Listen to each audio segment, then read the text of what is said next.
জয় তারা, জয় জয় তারা, জয় তারা। নমস্কার, আমি অনিকেশ বৈদ্য। আপনারা শুনছেন কালীকথা। আজকের কালীকথায় আপনারা যে গল্পটি শুনবেন তা বলবার আগে আপনাদেরকে আমি রিকোয়েস্ট করছি যে আমার ইউটিউব চ্যানেলটি আপনারা সাবস্ক্রাইব করুন, বেল আইকনটি ক্লিক করুন এবং প্রচুর পরিমাণে শেয়ার করুন। এছাড়া আমি বলছি আরও কিছু কথা, সেটা একটু মন দিয়ে শুনুন। এখন থেকে আমার ইউটিউব চ্যানেলে কিছু রহস্যময় মন্দিরের গল্পও বলবো, সঙ্গে এরকম কিছু ব্রত কথাও থাকবে। আর তার সঙ্গে ঠাকুর শ্রী রামকৃষ্ণ দেব, মা শারদা এবং স্বামী বিবেকানন্দ, এছাড়া সাধক বামাখ্যাপার মতন কিছু খ্যাতনামা সাধকদের গল্পও আমি এখানে তুলে ধরব। তো গল্পগুলো এই কারণে তুলে ধরা, মানুষ এই গল্পগুলোর থেকে অনেক কিছু শিক্ষা লাভ করতে পারে। তো আজকে যে গল্পটি আপনাদের সামনে বলতে চলেছি, সে গল্পটা শিব পুজো, তাও আবার বৈশাখ মাসের শিব পুজো। এখন অনেকেই ভাবছেন যে আমরা তো চৈত্র মাসে শিব পুজো করি, কিন্তু এই বৈশাখ মাসে আবার কেউ শিব পুজো করে নাকি? কিন্তু কারা করবে এই শিব পুজো, তাদের উদ্দেশ্যেই এই শিব পুজোর ব্রত কথার গল্প। আজকে কি হবে এই ব্রত করে সবই বলবো, একটু শোনো মন দিয়ে। তো বাচ্চারাও এই ব্রতটি শুনতে পারো, এই গল্পটি খুবই সুন্দর একটি গল্প। তো আজকে ছোট ছোট বাচ্চাদের জন্য ভালো এই গল্পটি লাগবে। তো আজকে এটি একটি স্পেশাল এপিসোড। তো এই গল্পটি আমি ছাড়বো বৃহস্পতিবার। আরও একবার আপনাদেরকে মনে করে দিচ্ছি যে প্রত্যেক বৃহস্পতি ও শনিবার শুনতে ভুলবেন না কালীকথা। তো এবার শুরু করা যাক আজকের গল্প, শিব পুজোর ব্রত কথা, বৈশাখ মাসের শিব পুজোর ব্রত কথা।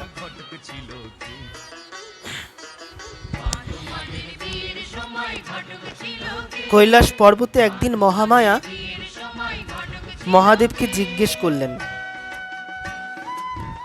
হে ভগবান, কুমারীগণ কি ব্রত পালন করলে আমার মতন স্বামী তারা লাভ করবে, তা আমায় একবার বলুন। মহামায়ার এ কথা শুনে সহাস্য বদনে মহাদেব বললেন, দেবী, আপনার কি স্মরণে নাই কার তপস্যায় আপনি আমায় লাভ করেছেন? মহামায়া বললেন, হ্যাঁ দেব, আমার সব কিছু স্মরণে আছে। আমি আপনাকে আপনার আরাধনা ও তপস্যা করেই আপনাকে পেয়েছি, এ কথা আলাদা নয়। কিন্তু আমি জিজ্ঞেস করছি, পৃথিবীতে বা মর্ত্যবাসীরা আপনাকে কিভাবে পাবে? মর্ত্যবাসীতে যে কন্যা আছে তারা কি পুজো করলে আপনার মতন স্বামী পাবে? মহাদেব বললেন, হে দেবী, আপনি শুনুন, আমার ব্রত পালন করতে বলুন তাদেরকে। মহামায়া অমনি নারদকে ডাকলেন। নারায়ণ নারায়ণ নারায়ণ নারায়ণ। হে দেবী, কি হেতু আপনি আমায় এখানে ডেকেছেন, বলুন আমায়। মহামায়া দেবী নারদকে বললেন, শোনো নারদ মুনি, তোমাকে কিছু কথা বলি। তোমাকে আমার স্বামী অর্থাৎ মহাদেবের ব্রত আপনাকে পৃথিবীর লোকে আর একবার প্রচার করতে যেতে হবে। চৈত্র মাসের পরে আপনার ব্রত যেন কেউ না ছাড়ে। এই ব্রত করবে একমাত্র কুমারী ও কুমোররা, যারা বিয়ে এখনো লাভ করতে পারেনি বা যাদের বিয়ে হয়নি। নারদমুনি এ কথা শুনে মহামায়াকে প্রণাম করে সেখান থেকে প্রস্থাগমন করলেন মর্ত্যলোকের উদ্দেশ্যে। মায়াপুর গ্রামে হরিপদ চাটুর্যে নামে এক গরিব বামুন বাস করত। সংসারে তার স্ত্রী আর দুই মেয়ে। সে জমিদারের বাড়িতে মৌরির কাজ করত। যা মাইনে পেত তা দিয়ে তাদের কোনো রকমের সংসার চলে যাচ্ছিল। কিছুদিন পর মেয়ে দুটো বেশ বড় হয়ে উঠল। তবে বিয়ে দেওয়ার সময় হয়ে এলো তাদের। বিয়ে তো দিতে হবে, কিন্তু টাকা পয়সা কিছুই নাই তাদের কাছে। চাটুজ্জে দিন রাত বসে বসে ভাবে, চিন্তা করে। একদিন তার স্ত্রী তাকে বলে, দেখো, অত ভেবো না, বাবা সদাশিব যা করবেন তাই হবে। হরিপদ বললেন, গিন্নি, ভাববার জন্যে যে গরিবের জন্মগা, দয়াময় সদাশিব আমার মতন গরিবের ঘাড়ে দুটো বোঝা চাপিয়ে দিয়েছে। চাপিয়ে দিয়ে এখন তিনি জপ ধ্যান করছেন। সেই সময় এক সাধু নারদ সেখানে এসে উপস্থিত হলেন। সদাশিবের কথা শুনে বললেন, হর হর মহাদেব, হর হর মহাদেব। সদাশিবের কোনো দোষ নেই বামুন, সব তারই লীলে। তার চরণে নিজেকে সঁপে দাও, দেখবে সমস্ত দুঃখ কষ্ট কেটে গেছে, সবই দূরে সরে গেছে গা। এই বলে সেখান থেকে তিনি চলে গেলেন। এইভাবে কিছু কাল গেল। তার মেয়ে দুটো বামুনের কথা মতন শিব পুজো করতে লাগলো। একদিন দাওয়ায় বসে বামনি ও দুই মেয়ে কথাবার্তা চলছে। এমন সময় সেই সাধু এসে আবার উপস্থিত হলেন। হর হর মহাদেব, হর হর মহাদেব, হর হর মহাদেব। মা, মা,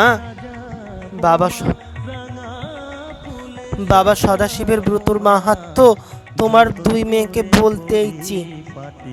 ব্রত করলে পরে তোমার দুই মেয়ের উপায় বাবা সদাশিব করে দেবেন। মেয়ের ভাবনা তোমাদের আর ভাবতে হবে না। তারপর দুই মেয়েকে বললেন, আমি কি বলি তা একবার শোনো মন দিয়ে। শিব পুজোর মন্ত্র, জল ঢালবার মন্ত্রটি মন দিয়ে শোনো। শিল শিল টন, শিলে বাটন, শিল অজর ঝরে, স্বর্গ হতে ভোলা বলে, গৌরী ওরা কি ব্রত করে? নরে আস, নরে পাশ, নরে সিংহাসন, মহেশ্বর কোলে করে গৌরীর আরাধন। হলো, এটি 3 ভার করে জপ করবে আর শিবের মাথায় জল ঢালবে। অঞ্জলি দেবার মন্ত্র, জল ঢালা হয়ে গেলে বেল পাতা দেবে, আকন্দ ফুল, দুব্বা, চন্দ ও আলো চাল সব একসঙ্গে 3 বার এই মন্ত্র বলবে। কালা ফুল তুলতে গেলাম, সেথায় অনেক লতা পাতা। শিবের চরণ দেখা হলো, শিবের মাথায় দেখি জটা, আকন্দ বিল্লপত্র আর তোলা গঙ্গা জল। এই লয়ে তুষ্ট হলেন ভোলা মহেশ্বর। এই মন্ত্রটি 3 বার পাঠ করবে আর শিবের মাথায় এই জিনিসগুলো দেবে। এরপর শিবকে প্রণাম করবে। প্রণাম মন্ত্রটি শোনো, ওম নমঃ শিবায়, ওম নমঃ শিবায়, ওম নমঃ শিবায়, ওম শূরায়, ওম ভদ্রমায়, ওম শিবায়। এই ব্রত কখন করতে হয়? চৈত্র মাসের সংক্রান্তি থেকে আরম্ভ করে বৈশাখ মাস ধরে এই ব্রত পালন করতে হয়। পরপর 4 বছর করবার পর ব্রত শেষ। প্রতিদিন সকালে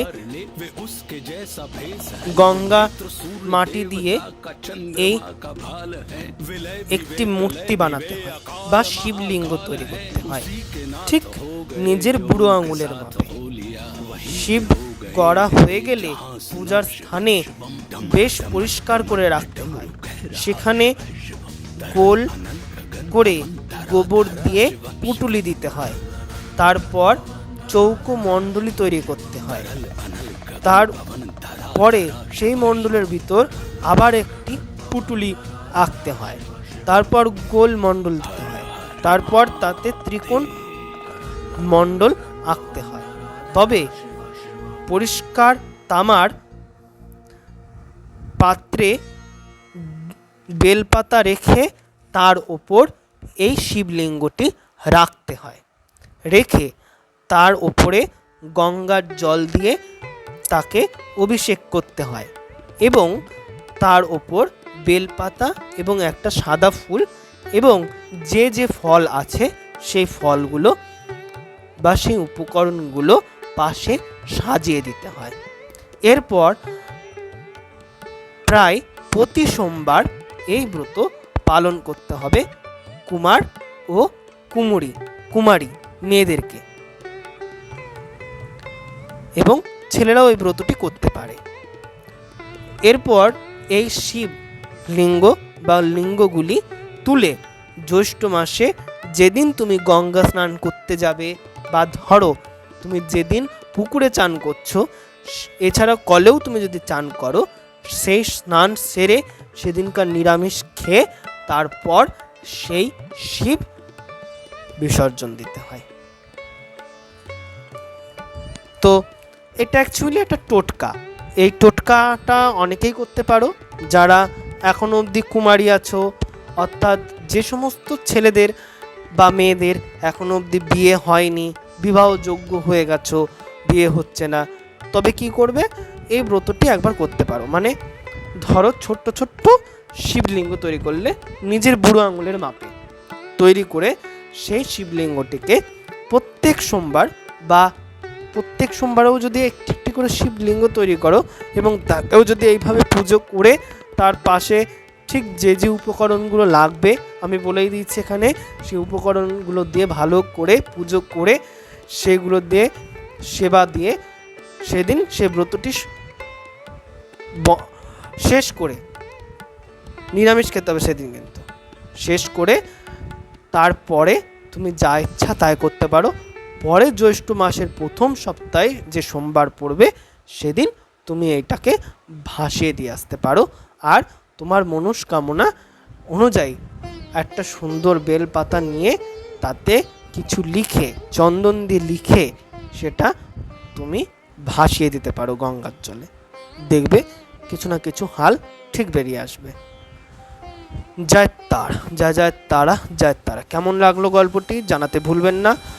জানাতে হলে কি করবেন, আমার কমেন্ট সেকশানে চলে যাবেন, ইউটিউব কমেন্ট সেকশানে গিয়ে কমেন্ট করবে। এছাড়া যাদের ভালো লাগলো তারা আমার চ্যানেলটা সাবস্ক্রাইব করো, বেল আইকনটা ক্লিক করো এবং প্রচুর পরিমাণে শেয়ার করো। নমস্কার।